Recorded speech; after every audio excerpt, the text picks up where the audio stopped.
Tendeeza Kristo nebaza Katonda olw'ekirabo eky'obulamu kyatuwadde kubanga tukyasobola okwatula nti Yesu ye Mukama wamu n'okusiima gwena atwala eddaala ery'okwekumira mu kigambo kya Katonda. Nga bulijjo mazima Kenneth gemanya era njagala okuba nga nebaza Kristo ansobozesezza okuba nga ndi mukozi wamu naye wamu nammwe bannaffe abali eyo abatwala eddaala ery'enjawulo kubanga nammwe mulwanirira okukkiriza kwaffe okwatuweebwa omulundi ogumu. Leero nno njagala okwogera ku ssomo erigamba nti kituufu Katonda yawa omuntu obuyinza oba obukulembeze obw'enkomeredde. So lwaki twogera ku nsonga eno? Tugyogerako olw'ebintu eby'enjawulo kaakano bye tusinsikanye.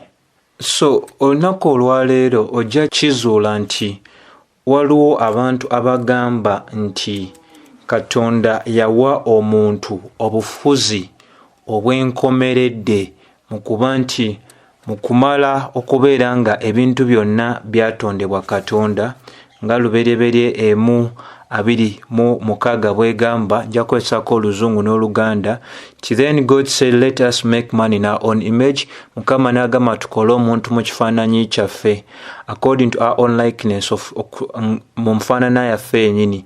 Let them have dominion, babeere n'obufuzi over the fish, eri ebyennyanja ebiri mu mayanja, eri n'ebinyonyi ebiri mu bbanga, eri n'ensolo ez'enjawulo eziri ku nsi wamu n'ebyo ebyewalula byonna ku nsi. Olw'abiri-mu-omusanvu Katonda n'akola omuntu mu kifaananyi kye era mu kifaananyi kye n'amutonda omwami n'omukyala n'abatonda. Olw'abiri-mu-omunaana Katonda then God blessed them, Katonda n'abawa omukisa and said be fruitful, n'abagamba nti mugende maaso n'okwebazaamu. And fill the earth, mujuze n'ensi, subdue it, mugifuge, and have dominion, mubeere n'obukulembeze eri ebyennyanja, eri ebinyonyi, eri buli kintu kyonna ekitambulira ku nsi. Kati naawo wayinza okuba nga waviira ddala ensonga etambuliddeko, ensonga eno ey'okugamba nti twafuna obuyinza, tuyina obufuzi ku buli kintu kyonna ku nsi, naye amawulire amalungi gali nti ekyawandiikibwa kirambikira ddala ebintu bye tulinako obufuzi. Kirambika ebintu nga ebyennyanja, ebinyonyi, ensolo na buli kintu kyonna ekyewalula ku nsi. In fact tetwenaako na buyinza eri bantu bannaffe okubeera nga tubafukamiza, okubeera nga tubeera nga tubakakanya wansi. Wabula ensomesa eno eraga nti nno omuntu aweereddwa obuyinza obw'enkomeredde ne Katonda yennyini tasobola kubeera nga asazaamu ekintu kyonna omuntu kyayinza okuba nga akoze ku nsi. Basomesa ebintu by'oyinza okugamba nti tebiina kakwate konna na nsomesa yonna eya Bayibuli, wabula okubeera nga beewa agatiibwa Katonda g'atabawangako. Era ng'essira lyabwe balitambuliza ne ku kyawandiikibwa ekirala ekiri mu Zabbuli 10:15 olw'e16 olugamba nti eggulu n'eggulu lya Mukama naye ensi eyo agiwadde abaana b'abantu. Kati awo we basinziira ne bagamba nti Katonda talina bizinensi yonna ku nsi kuno. Lwaki? Eggulu tetumulagira biki byagwanidde kukola mu ggulu, naye ku nsi tatulagira naye kubanga ye yennyini yeeyama olw'ekigambo kye n'agamba ensi agiwadde abaana b'abantu. Kati ndowooza owulira wa we tulaga. Awo wennyini we bava ne batandika okuba nga basomesa nga bagamba nti Katonda okubaako ky'akola mu nsi muno yeetaaga okusooka okusaba, okukkiriza eriffe ne tumuganya okubaako ky'ayinza okuba ng'akola mu nsi. Omwami kaakano nga mugenzi bamuyitanga Frederick K. Price yagenda maaso n'agamba nti kitaffe ow'omu ggulu talina kintu kyonna ky'asobola kukola mu nsi eno ey'omubiri owatali kubanga tumukkiriza. N'omulala kaakano nga mugenzi baali bamuyita Miles Monroe yagenda maaso naye n'agamba nti bwe twogera ku kigambo ekiyitibwa essaala kitegeeza omuntu okuwa Katonda olukusa olw'okubeera nga ayingira mu nsi mu nsonga ez'ensi. Abalala nabo nga Jesse Duplantis naye n'anyweza ng'agamba nti tewaliwo kintu kyonna muntu ky'atasobola kukola ku nsi. Ye Kenneth Copeland n'anyweza ng'agamba nti wabeerawo omuntu yali asinze okulemerwa mu bulamu bwonna obw'abantu be baali bawuliddeko si na sitaani wabula ye Katonda mwene, kubanga yafiirwa malayika ye enkulu, n'ekirala Adamu ne Kaawa bagenda maaso n'okulimbibwa ate n'aviirwako kimu kya kusatu ekyaba bamalayika. Nti kati bw'otunuulira byonna byonna kiragira ddala Katonda tiyalemererwa. Manye ebigambo bino omuntu yenna alina okutya okwa Katonda, no omuntu yenna alina n'ekitiibwa eri Katonda. Ebintu bino bw'oba obiwulira bikuleetera okubeera nga wennyamira n'okubeera ng'ogamba nsonga ki eyinza oviirako abantu okwogera ebintu ng'ebyo. Oluvannyuma nnyo era bagenda mu maaso be bantu be bamu ne bagamba nti Katonda nga bwe yatonda ebintu mu lubereberye n'alagira ebintu ebitaliwo ne bibeera nga bibeerawo, naffe mu kubanga twatondebwa mu kifaananyi kye ate n'atuwa obufuzi kuno ku nsi, kyonna kye twagala tusobola okiragira ne kibaawo. Sikurisa eyo waliwo n'omubuulizi w'enjiri mu Amerika kaakano alina obuganzi mu ggwanga lyaffe Uganda ayitibwa Andrew Mark. Bw'ati naye bwe yasomesa mu ssomo lye eriyitibwa obuyinza obw'omukkiriza ng'agamba nti the only reason Satan has ever been able to oppress and dominate or cause the problem, tinsonga lwaki Sitaani abadde n'enkizo ey'okunyigiriza n'okubeera nga akulembera n'okuleeta emitawaana, nti akola ebyo byonna kubanga omuntu yawaayo obuyinza bwe Katonda bwe yamuwa.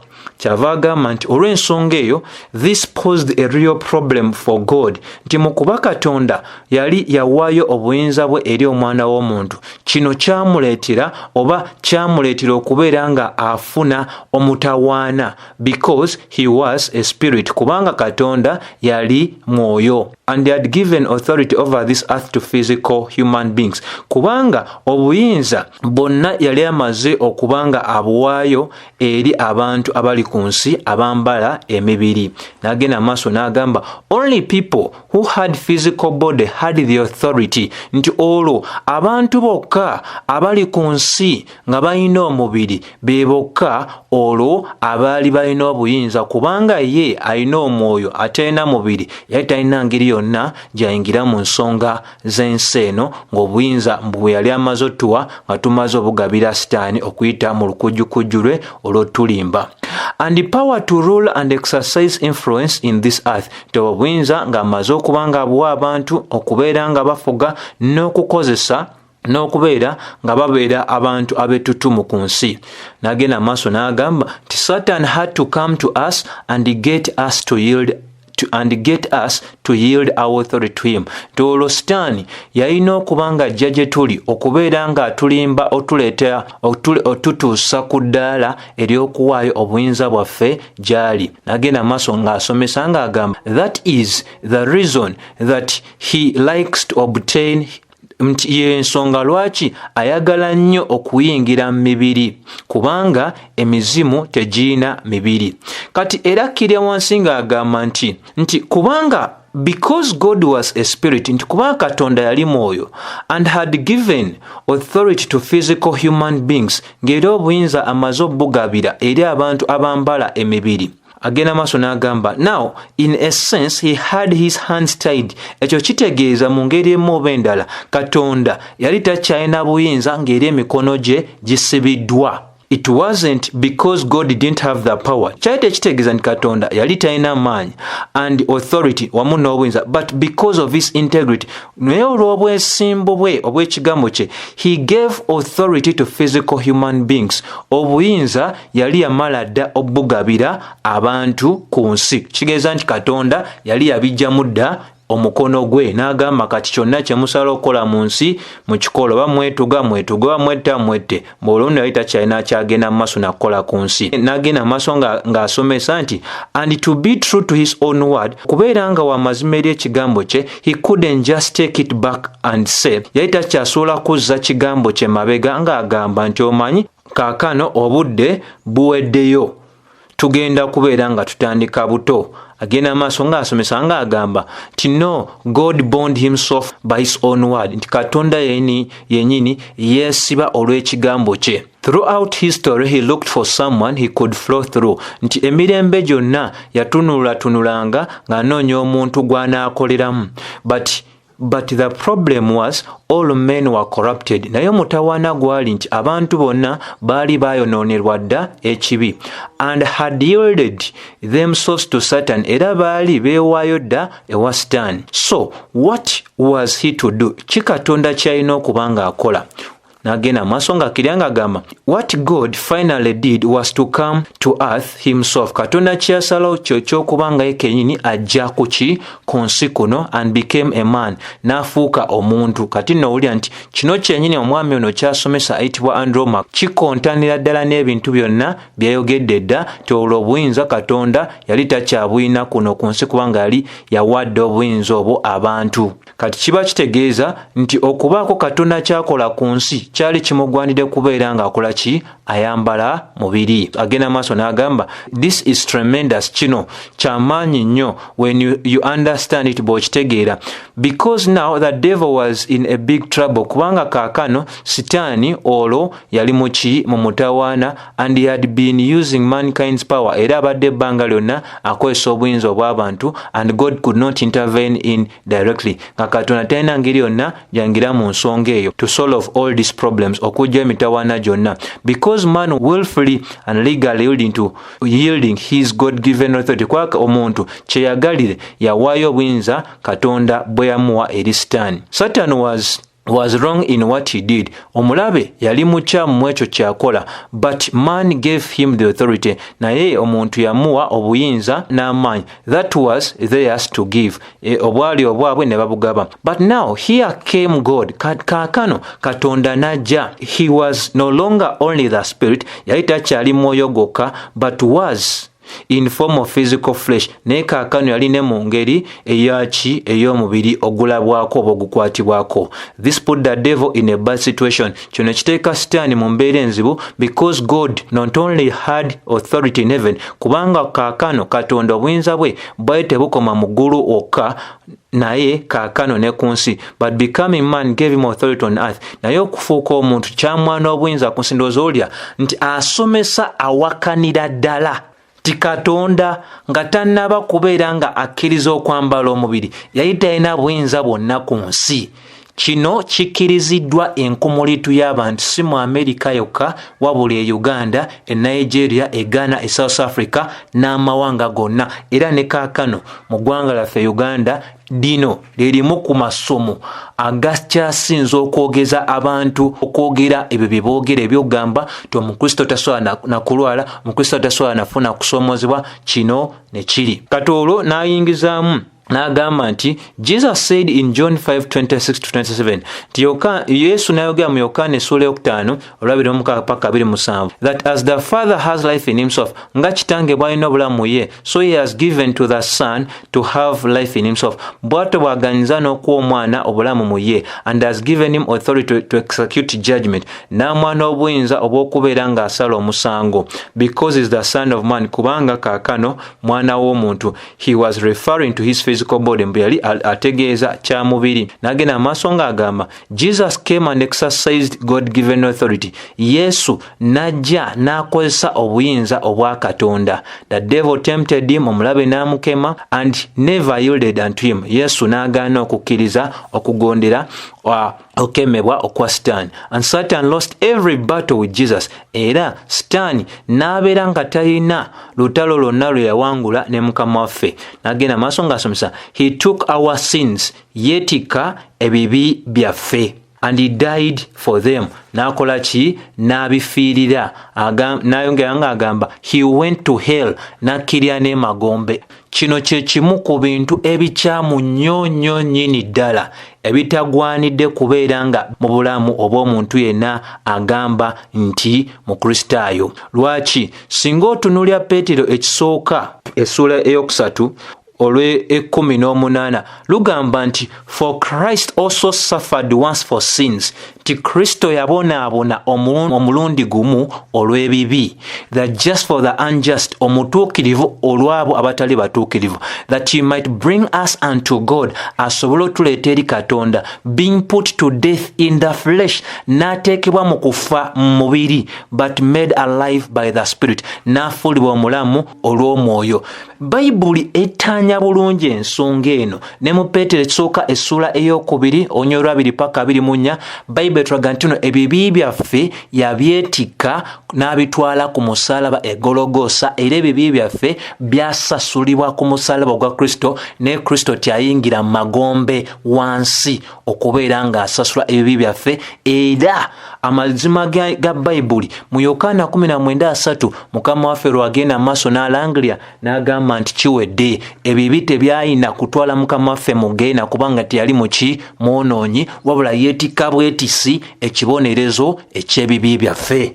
Aho nno munange Andrew Womack, omwagalo w'abangi mu Uganda, bw'atyo bw'asomesa, era bangi babisomesereza ebbanga ddene, abamu ku ffe twabikkiriza era twabisomesaako, ne Mukama yeebazibwe nti akadde bwe kaweebwayo omuntu ne wekkaanya ensonga, teri kintu kyonna kikwatagana na mazima Katonda kyakugira omukristaayo oyo anoonya okumanya. Wabula omutawaana we guli, abamu baayigirizibwa ebintu bino ne bifuukira ddala ekitundu ku bulamu bwabwe, nga ne b'omulaga nti eyo yali nsobi, asigala anyweza agamba nti ekyo kye mmanyi ng'amazima. Gundi akisomesa, ne gundi akisomesa, ne gundi akola ki? Akisomesa. Naye jjukira essomo eryo ery'okuyimusa omuntu waggulu wa Katonda likiikirya oba linyweza amalala ag'abantu. Mu ngeri emu oba endala tusobola okugamba nti obukulembeze abantu bwe beewadde Katonda bw'atabawangako bubaleetera okubeera nga tebeesiga Katonda, wabula okubeera nga bo bennyini bekkiririzaamu. So obukulembeze obwo bukyamu, bugamba nti ffe ffennyini ffe abayamba Katonda kubeera nga asobola okujja wano n'asobola okuba nga akola omulimo ogw'otununula.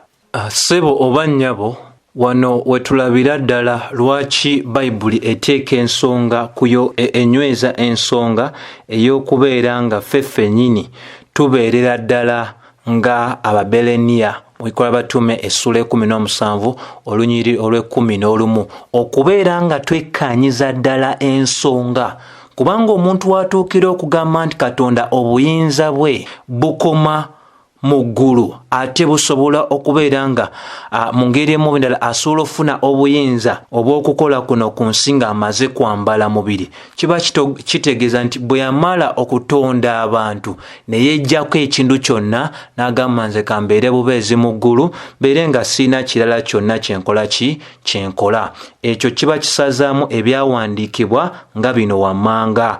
Bebulaniya essula esookera ddala olunyiriri olwokusatu lugamba nti who being the brightness of his glory, oyo okubeera nga kwe kumasaamasa okw'ekitiibwa kye, and the express image of his person, n'ekifaananyi kyennyini ekikye, upholding all things by the word of his power, awanirira ebintu byonna olw'amaanyi ag'ekigambo kye. Bayibuli eraga nti Katonda waffe yawaniridde ebintu byonna olw'amaanyi ag'ekigambo kye.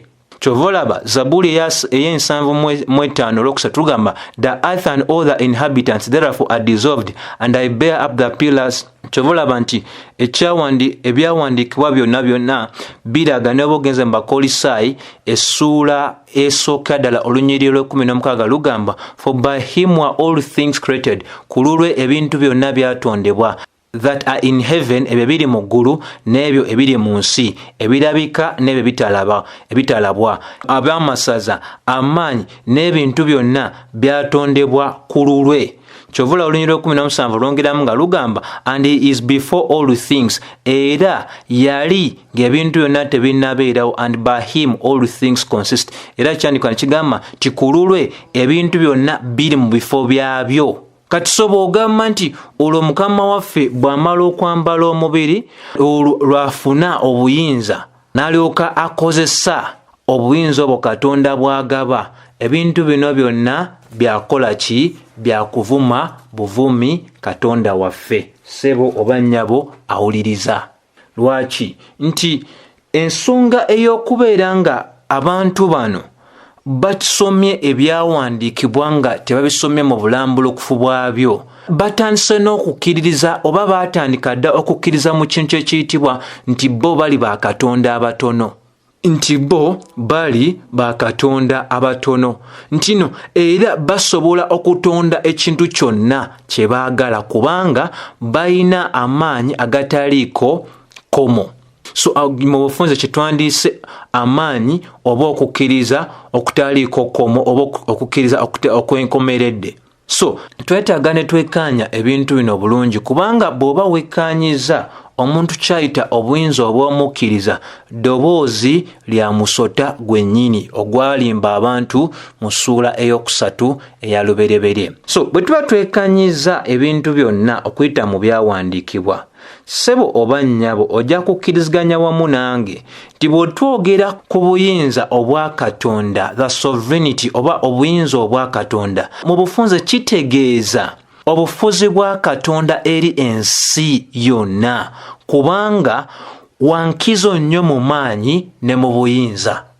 Kati bwe tugamba nti afuga ensi yonna, tutegeeza nti no eby'oku nsi n'eby'omu ggulu taliiko komo, abantu tebaweebwangako bukulembeze oba bufuzi obwenkomeredde oba obufuzi obutaliiko komo.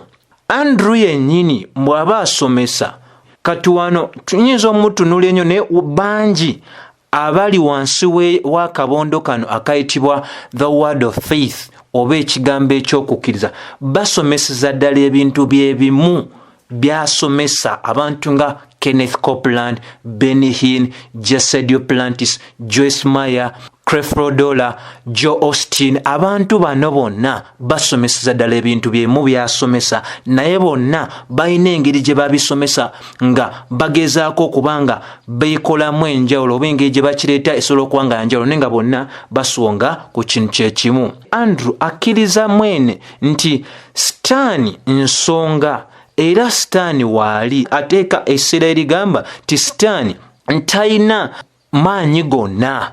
Naye ssebo oba nnyabo kyenjagala otegeere nti ensomesa ya Bayibuli erabula era tusomesebwa nga tugambibwa tuleme kubeera kitundu kwabo abavuma ebintu bye tutategeera. Singa osoma Yuda essuula esookera ddala olunyiriri olw'okumeka olw'omunaana egamba bw'eti, egamba nti mu ngeri y'emu abantu bano abagamba nti balina obuyinza okuva mu birooto byabwe batambulira mu ngeri etali nnungi era bayisaamu amaaso obuyinza era basekerera ebyo ebisukkuluma amaanyi ag'oku nsi.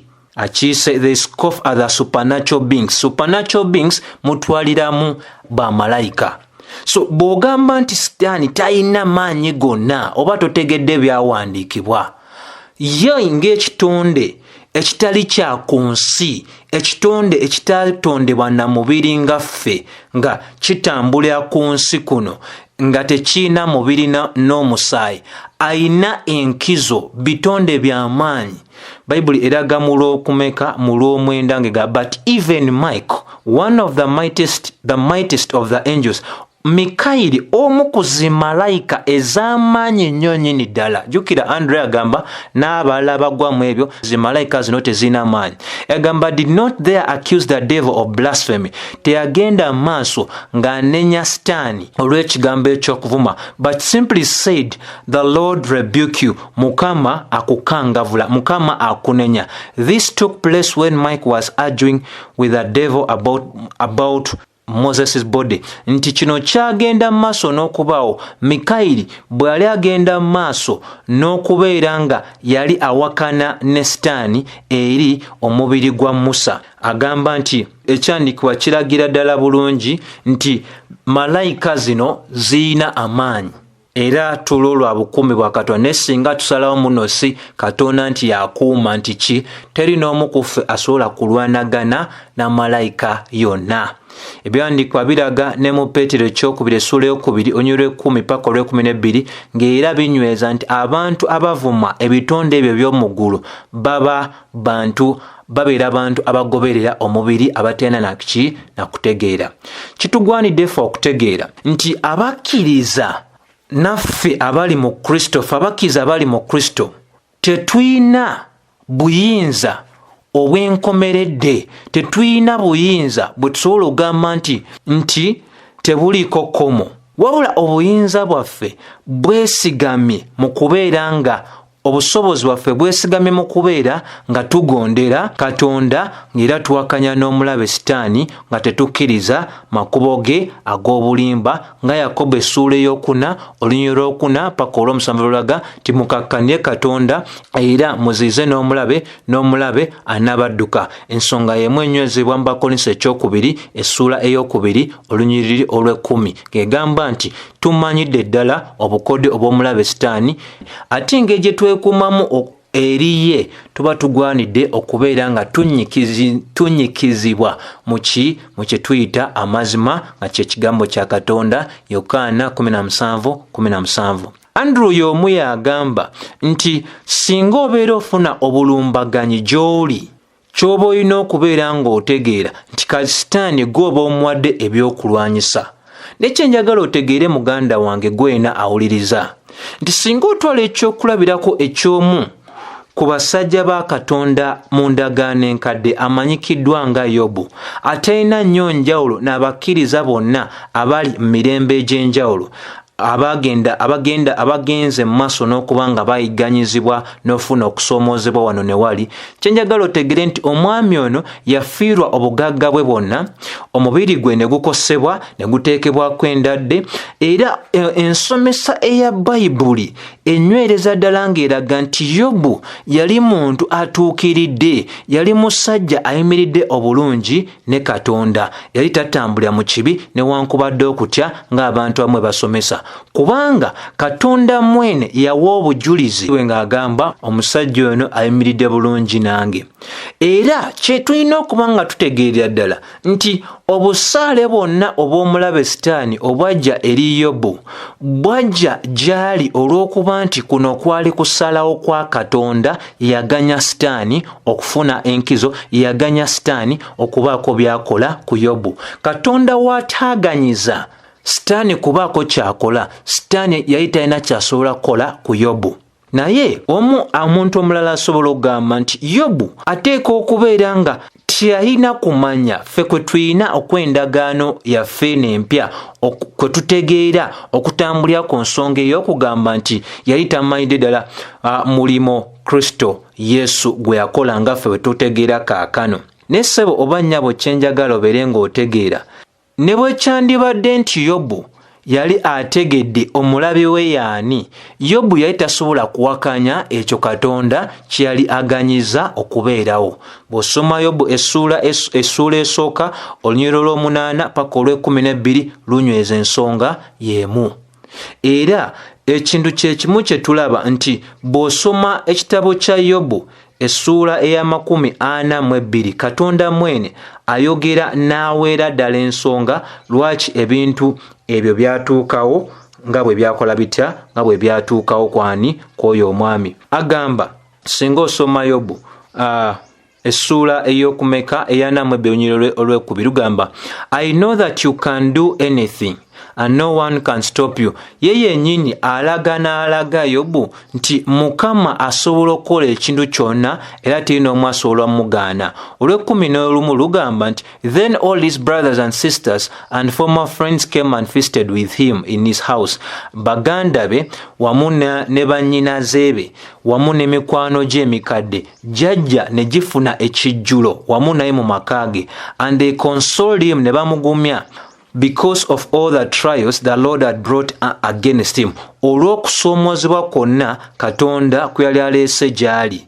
And each of them bought him a gift of money, era bonna ne babako ekirabo kye baamuleetera nga kyali kya byansimbi. bayibuli eraze emitawaana egyatuuka ku Yobu Katonda yagimuleetako. Lwaki eraga nti Katonda yagimuleetako? Katonda mwene yaganya Sitaani okukola ebyo byonna byakola eri obulamu bwa Yobu. Jjukira ekyokulabirako ekirala mu ndagaano empya kye tusobola okweyambisa nga kikulu nnyo. Wandigambye nti abantu nga bano ab'endagaano empya abaali bategedde omulimu Kristo Yesu gwe yakola n'amayinza ku musaalaba baali badde tebanyigirizibwa nga Yobu bwe yanyigirizibwa. Nenjagala okugamba abooluganda bangi mu kukkiriza abaatusooka okubeerawo nabo bagenda mu maaso n'okubeera nga emibiri gyabwe giteekebwako endwadde n'okunyigirizibwa n'okulemesebwa Sitaani y'omu yennyini.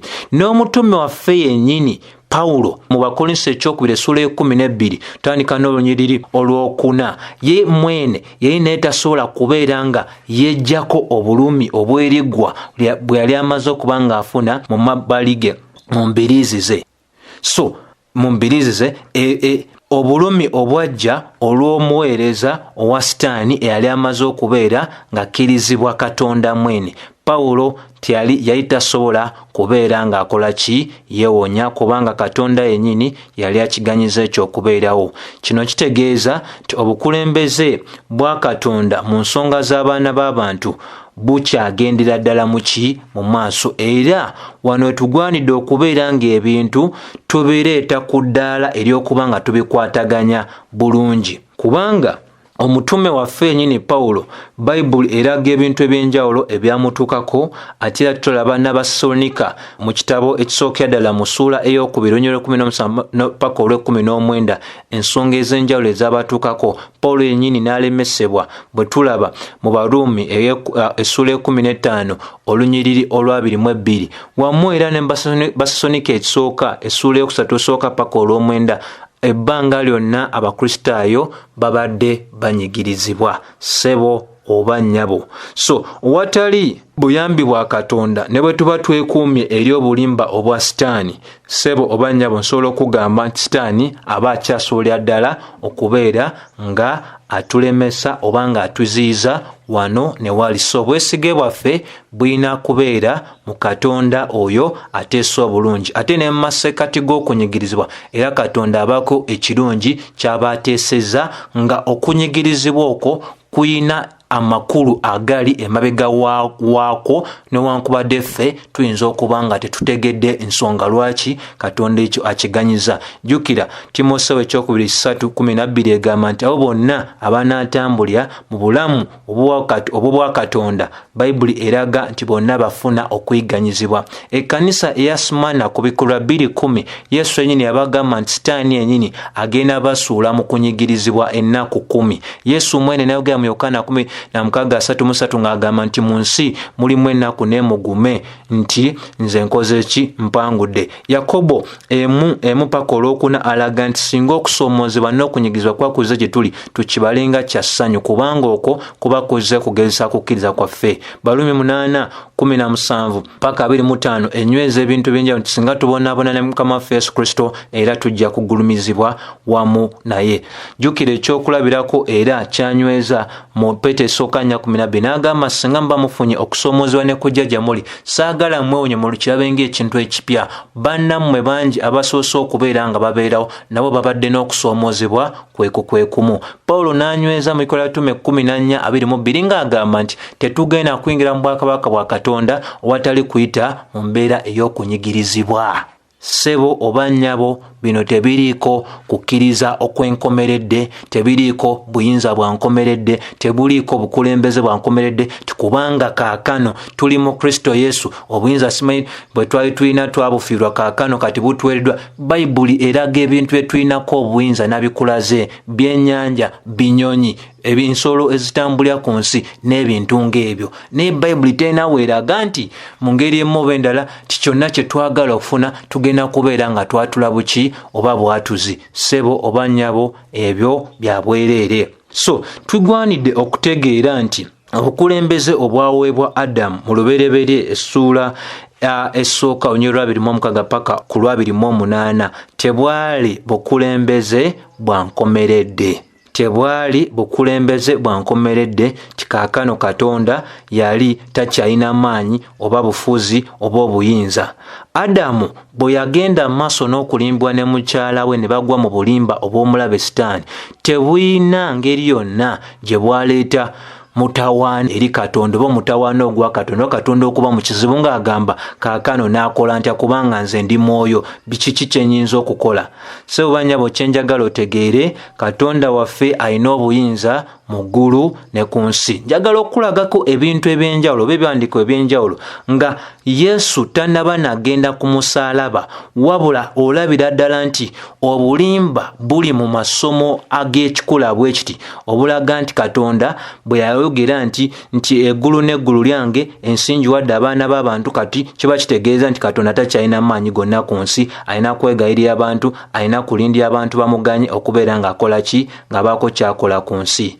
Ssebo oba nnyabo, kino kye njagala obeere ng'okola ki, ng'otegeera ddala bulungi ebyawandiikibwa birambulukufu ekimala. Kantandike ne Zabuli ey'ekikumi-asatu-mu-etaano olunyiriri lw'omukaaga lugamba, whatsoever the Lord pleased that he did in heaven, nti ekyo kyonna Katonda kye yayagala ekyo yakikola mu ggulu, and in earth ne ku nsi, and in the seas and in all the depth, wamu ne mu biko ebisingira ddala. Obuyinza tabulina mu ggulu yokka, obuyinza abulina ne ku nsi. So ekyawandiikibwa kimu omuntu osobola kizimbirako bintu byonna, ate ekyawandiikibwa kye beeyambisa ekya Zabuli 10:15-16 Katonda tannyonnyola ng'agamba kati nze neggyeko obuyinza bwonna. Obuyinza abulaze ku bintu eby'enjawulo, era Bayibuli ebiraga lubereberye 1:26 paka 2:8, ne wanneeno enyweza yennyini ng'eraga mu maaso ga Zabuli 10:15 tuli kutunulya kaakati Zabuli 10:35 olw'omukaaga, nti Katonda kyonna ky'ayagala okukola akikola mu ggulu, ku nsi, mu mayanja ne mu biko nnyonnyini ddala. Ensonga y'emu tugiraba osoma Isaaya 46:10 lugamba, declaring the end from the beginning, nangirira enkomero okuviira ddala ku ntandikwa, and from the ancient times, n'okuviira ddala mu biro ebyedda, the things that are not yet done, ebintu ebitabangawo, and my counsel, era okusalawo kwange, amagezi gange, shall stand ganayimira, and I will do all my pleasure, era nja kukola ekyo kyonna kye njagala. So kati bw'owulira abantu nga bagamba ebintu ebyogamba nti Katonda yali kati ali mutawaana, tamanyi kyakukola, kankwongere Zabuli 89:11, the heavens are yours, eggulu liryo, and the earth is yours, n'ensi yo, everything in the world is yours, buli kyonna ekiri mu nsi kikyo, you created it. Abiwaati abantu bonna n'abeera nga takyabiinako obuyinza, eyatonda ebintu byonna bye tulaba mu nsi, era ye mwene yabiyimirizaawo. Kankwongere Zabuli essuula eya 5:12 nayo katugyekkaanye bulungi, etusomese bulungi, tuleme okubeera nga tukola ki, tugenda mu maaso n'okukkiriza ebintu bye tutategeera. If I were hungry, singa mbadde muyala, I would not tell you, Sandi bagambye, for all the world is mine, ensi yonna yange, and everything in it, buli kyonna ekiri mu nsi kyange. Tutunulye ekyamateeka 10:14 egamba nti, look at the highest heavens, mutunuulire eggulu eryowaggulu ennyo, and the earth, n'ensi, and everything in all, ebintu byonna ebiri mu ggulu n'ebiri mu nsi byonna bya Mukama. Sebo oba nnyabo ampuliriza, simanyi oba buno obubaka bukuyamba, naye kye njagala otegeere nti ne Yobu 41:11 enyweza bweti bweragira egamba nti, who has given me anything that I need to pay back? Ani ampadde ekintu kyonna nti ŋŋwanidde okisasula? Everything under heaven is mine. Buli kintu kyonna ekiri wansi, ekiri ku nsi kuno kyani? Kya Mukama. Sebo oba nnyabo, lwaki sikutwalako ne mu Isaaya 14:24 paka 27? The Lord of Heaven's armies, Katonda w'eggye ery'omu ggulu, has sworn this oath, akoze okulayira kuno. It will all happen as I have planned it. Byonna byakubawo nga bwe mbiteeseza. And it will be as I have decided. Era kijja kuba nga bwe ŋŋambye. I will break the Assyrians when they are in Israel. Nja bamenya nga bazze mu Isirayiri. I will trample them on my mountains. Nja basotera oba balinyirira ku nsozi zange. My people will no longer be there. Their slaves. Abantu bange tebaddemu kubeera baddu baabwe. No bow down under their heavy loads. N'okubakakkanira wansi w'ebikoligo byabwe. Laba olwabirimu omukaaga. I have a plan for the whole earth. Nina enteekateeka eri ensi yonna. And the hand of judgment upon all nations. N'omukono ogw'obulamuzi eri amawanga gonna.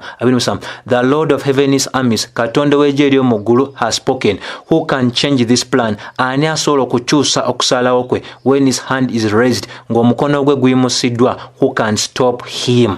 Bino abyogera emyaka mingi nnyo Adamu ne Kaawa nga tebakyali ku nsi, naye ng'alaga era obuyinza bw'alina ku nsi gye yeetondera. Kaakano abantu gye bamugobamu nga bagamba nti yali talina ki, yali takyalina buyinza, kubanga obuyinza bwonna bwali bwaweebwa abantu, era kati yalina okubeera ng'alindira ebintu bino oba biri. Kankulage Yesu mwene gwe bagamba nti obuyinza yabufuna luvannyuma lwa Mata lw'okuzuukira. Yino Bayibuli bw'enyweza eragira ddala ti bw'otunula Matayo 8:26, and Jesus responded, Why are you afraid? Mukama waffe n'ayanukula nga bagamba, lwaki mutya nnyo? Then he got up and rebuked the wind. N'agolokoka n'alagira omuyaga n'amayengo. And suddenly there was a great calm. Era onabairawo okukakkana okw'amaanyi. And the disciples were amazed. Abatume ne beewuunya nnyo ne bagamba, Who is this man? Muntu wa nnabaki ono? They asked, ne beebuuza. Even the winds and waves obey him. N'emiyaga wamu n'amayengo gamugondera. Tannabagenda ku musaalaba. So kyenjagala ssebo oba nnyabo ofunire ddala oba otegeere ddala mu nsonga eno kye kino: Yesu teyafa kubeera nga anunula oba ng'akomyawo obuyinza nti twali twaweebwa obuyinza ne tubufiirwa.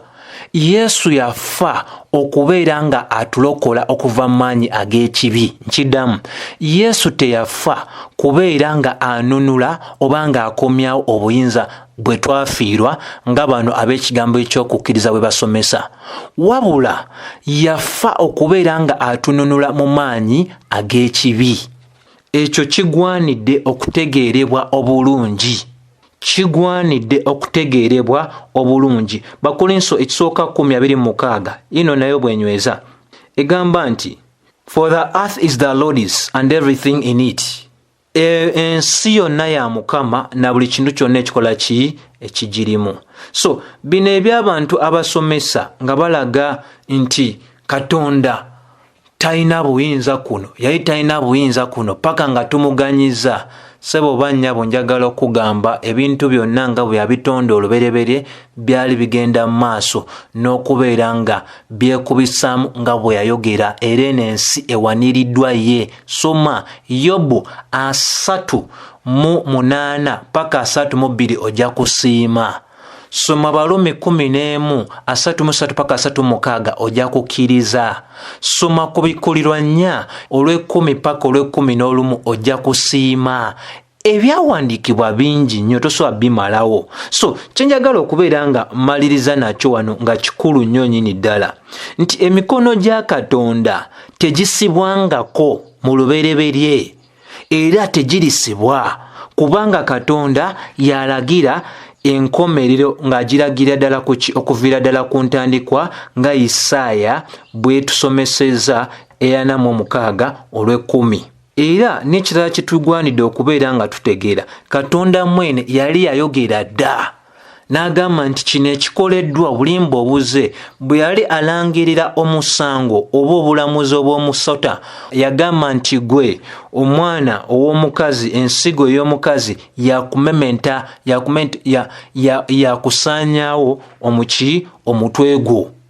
Era ebintu byemu tubiraba mu Befeso 11 Bagalatiya 4 eraga nti mukadde akatuufu Katonda ke yateesa alangira enkomerero okuviira ddala ku ntandikwa yalina akadde ke akatuufu. Singa bino Andrew byasomesa ne banneebe abagamba nti Katonda yali awo nga tamanyi kyakukola anti yali mwoyo kati talina bwayingira mu nsonga z'abantu kubanga ye mwoyo twala tugende. Akadde yakalina akatuufu ate ye afuga ebintu byonna n'okwono n'okwadda munakawa yali asobola okugaana. Jjukira bulungi Bayibuli etulaga mu Kubikulwa 13:8 Kristo gwe mwana ogw'endiga ogwali gwabwewaayo dda nga n'emisingi egy'ensi teginnaba kuteekebwa. Tewali kyali kipya eri Katonda. Jjukira ayina obusobozi kumanya ebintu byonna. Kati ffe abataawo bwa busobozi obwo tutandika okuvunula ebintu mu ngeri yaffe gye tubitegeera mu kifo ky'okwebuuza ku Bayibuli omuli ebintu byonna ebiragiddwa bulungi oba ne tusomesebwa bulungi ne tusobola okuba nga twawulizaamu bulungi ekigambo eky'amazima. Isaaya 7:14 yali yalanga dda nayo yali yalanga dda nga Yesu tannaba nakubanga alabiswa wano ku nsi nti embeerera yali yakukola ki? Yali yakuzaala. Embeerera yali yakola ki? Yali yakuzaala. Era Isaaya bw'alangira ng'agamba nti kijja kuba bwe kityo. Embeerera yakuzaala era inaazaala omwana ow'obulenzi era anaayitibwa Katonda ali ewamu naffe. Isaaya 9:7 nayo enyweza ensonga y'emu. So tewali kintu kyonna kyali kipya eri ani? Katonda waffe. So ekibuuzo ekigwanira okubanga kibuuzibwa kaakati, obuyinza obwenkomeredde abantu eboogerako oba obuyinza bw'omukkiriza bwe bulwamu ebyo bye tuyize ng'obulabyewa okujjako okubeera ng'obwesige bwaffe tubuteeka mu bisuubizo bya Katonda. Bw'atugamba nti tumugondere tuziize omulabe n'omulabe anaatudduka ne tukikola. Bw'atugamba nti omulabe waffe atambula nga oluguma ng'anoonya ow'okulya nakyo ne tukitegeera ne tubeera nga twekuuma n'amazima ne tubeera nga essuubi lyaffe libeera mu Katonda ateesa obuki obulungi. Ssebo bannyabo omukkiriza talina buyinza bwonna Katonda bw'amuwa.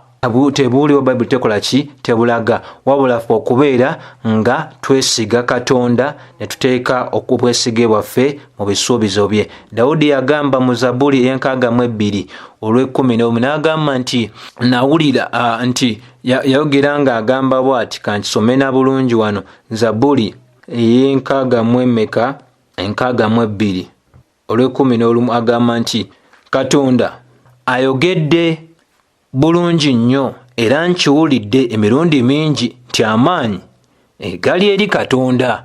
Amaanyi tegali eri ffe, amaanyi gali eri Katonda. So bino ebintu byonna ebyokugamba tiffe abalina omuwa obuyinza okujja kuno ku nsi ebyo byonna byakwewuusa.